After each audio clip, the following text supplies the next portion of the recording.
I think for us at Backlight, the trend we most focus on is that every company is kind of becoming a media company, even people who don't make money from media. Everybody is trying to tell their story, but they're having to do that with fewer people and less resources in many instances. And also there's the idea of that there's fatigue as well with news. So I think the trend for us is like how, with all of this content being created by more and more companies and people having to do it faster, how are people being enabled to do that? And I think that's kind of where I hope AI is going to help. It's going to help those people to do things faster.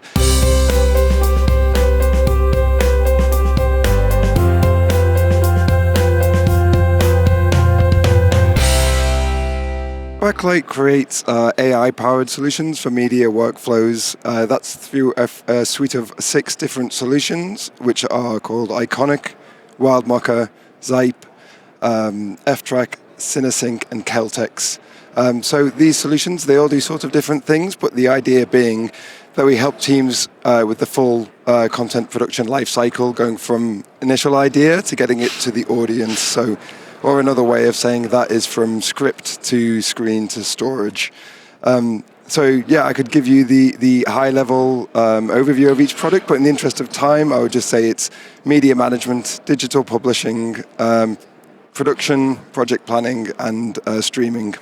Well, that's certainly broad enough that explains nothing whatsoever. What do you mean by media management? So media asset management is just making sure it's easy to find, use, and create with your assets at scale, really. You know, if you've got a huge archive of assets and you want to use them to create compelling stories, how are you going to go into those petabytes of data, as many of our customers have, and make sure you're finding the right assets quickly and easily? I mean, that's the core of it. There's a lot of stuff that we do, but the only thing that really matters is, or do all of our features make it easy for someone to very quickly find the exact asset they need and pull that out and bring that into their edit or use that in their project. I've been paying attention to this because media asset management is something I'm very interested in. Mm-hmm. And over the last year, there seems to have been a doubling of the number of companies that are suddenly advertising media asset management.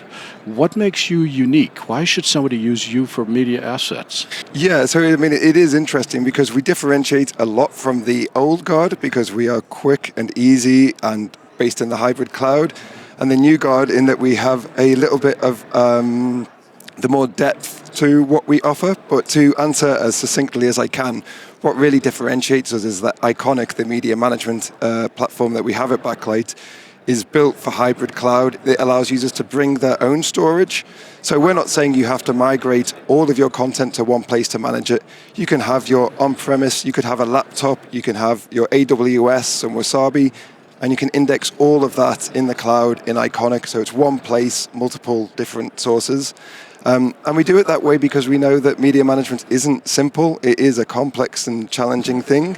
So what we're trying to do is just let people use their own infrastructure, allow them to keep working the way they want to work, but then giving them that single centralized interface where they can find the assets, they can set the metadata, they can do media review, they can collaborate, they can share, and they can manage that storage all in a cost-effective way. Because that's the other side to media management is storage, and storage can get expensive super quickly.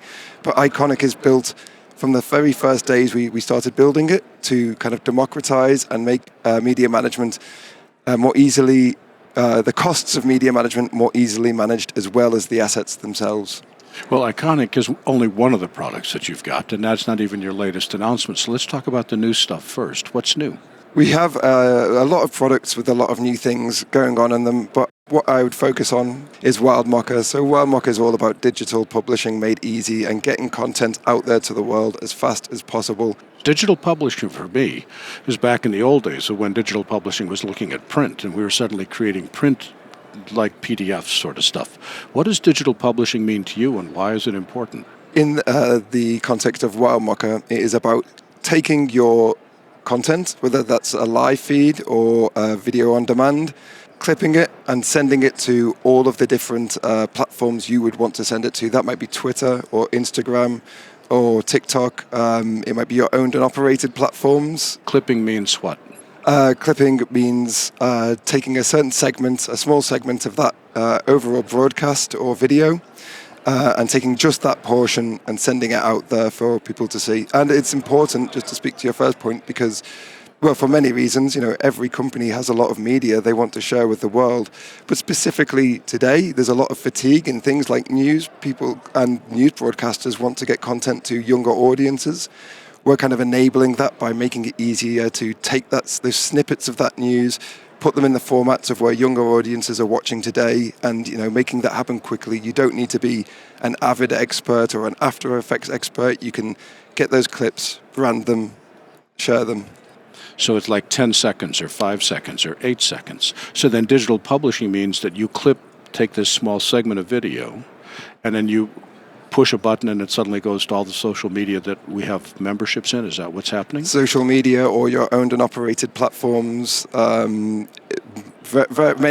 There are many different published destinations, but to keep things simple, yes, the usual use case is getting it out to social. But as a user, I can specify what those publishing locations are. So basically what you're doing is automating the process of taking this one piece of video and sending it wherever I need it to go. Yes, getting it to as many eyeballs as possible and getting it to where your audiences are watching. But doing that with speed. The PFF users, they're a football analytics company, and they have shaved off hours and hours of the time they spent clipping and getting things ready. They can just send it out there. And just to speak very quickly to a new feature, verticalization is an important part today, and that can be hard doing that manually, getting a 16:9 to a 9:16. We're now doing things like using AI, so at the click of a button, it will find how to reframe, the best way to reframe your 16:9 content in vertical format to then share out with AI, speech-to-text, subtitles and translation and all of that good stuff. And what else is new? The other major new feature that we've brought to Wildmoka is a little bit different than the clipping, but that's channel creation. So if you want to create a linear channel, in the past you obviously needed a control room, a lot of people involved. We've created Channel Studio, so that is a way of setting up channels which you can stream out to, again, your owned and operated platforms or platforms like YouTube, and you can do it all via your browser. So BFM TV is a French news channel. They just use Channel Studio to launch BFM2, so they're repurposing all of their VOD content, as well as the live streams coming in, creating schedules, branding it, monetizing with ads, and sending it out to the world via YouTube and their own website and their app. But this is all being done by one person via a browser. It makes it really fast to do these things. So it's a whole new thing for Wildmoka. Which sounds like the way that you're making this happen is by implementing AI as part of your tool set, by helping to make these decisions. Where does AI fit into your product line? So AI is used in multiple ways across Backlight, not so much in Channel Studio. Usually we say, you have your blocks of workflow, and then the AI is just the glue for us that holds it together. So we have speech to text, we have translations on video, we have object recognition and face recognition in Iconic has just been launched. And then in Wildmoka, we have many similar things. The verticalization is AI-based. But the exciting thing we are talking about at this show, it's still in a very much the experimental phase. We're exploring it, but Iconic can be a great utilitarian tool, but it could also, we see, be an interface. So I think we're all starting to see today that we are interacting with systems in new ways, and we're with AI chat in Wildmoka, which we're showing at the show floor today. You, instead of setting an in and out point and telling Wildmoka, having to do it manually, you can tell the AI chat in Wildmoka, I want to see all of the weather reports in this clip, or I want to see the funniest part of this clip, and it will use the context, the speech to text, to decide what that is, and then it will clip that out for you. So this is, it's a very early version of this, but it's a kind of future that we see at Backlight about new ways of interacting, about cutting down that time it takes to do things, which we're all about. And we see the potential of this kind of semantic, natural language approach to interfacing with products could be exciting. The flip side is what you're doing now used to be done by a craft editor, and now it can be done by anybody. So there is a trade-off, it seems to me, in terms of employment. We really hope not. I mean, when Wildmoka was first released, the idea was always that, anybody could clip and send these things, even before AI was involved. You didn't, like I said, you don't need to know Avid, you don't need to know After Effects, you can just get it out there. And similarly with Iconic, it was about making things just happen faster and easier. And I would really hope that even though we are shaving down the minutes to make things a little bit simpler, there is still going to always need to be that human involvement, and there's always going to be someone there to say, hey, is the AI picking the right thing? It's more, again, that's why I use that term utilitarian. We don't really do anything with AI that's, creative, or it's just trying to make decisions that little bit more quickly for you or help you get to the end point a little bit faster. But I think there's always going to be a need to be a person involved. What are the trends that you're watching in the industry? I think for us at Backlight, the trend we most focus on is that every company is kind of becoming a media company. Even people who don't make money from media, everybody is trying to tell their story, but they're having to do that with fewer people and less resources in many instances. And also there's the idea of that there's fatigue as well with news. I think the trend for us is like how are people being enabled to do that? And I think that's kind of where I hope AI is going to help. It's going to help those people to do things faster, to do more with less. And, in the cloud as well, there's been a slow migration over to the cloud. We're still not there. There's, on-premise is always going to play an important part. But I'd like to think that what we're doing with our tools in making them more accessible, a little bit more democratized, and having AI help to do things, that, we are helping to address that trend and help people tell their stories and make impact with them. If you were to summarize the benefits that Backlight provides, sort of put it in a paragraph for why people should pay attention to you, what would you say?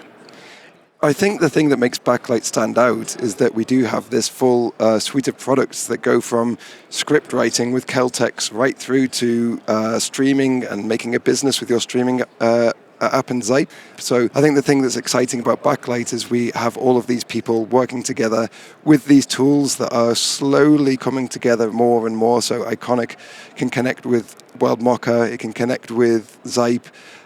So I think, that's what's exciting about Backlight is that we have this full ecosystem to go from the idea to the audience. Chris, thank you so very much. No worries. Thank you for having me.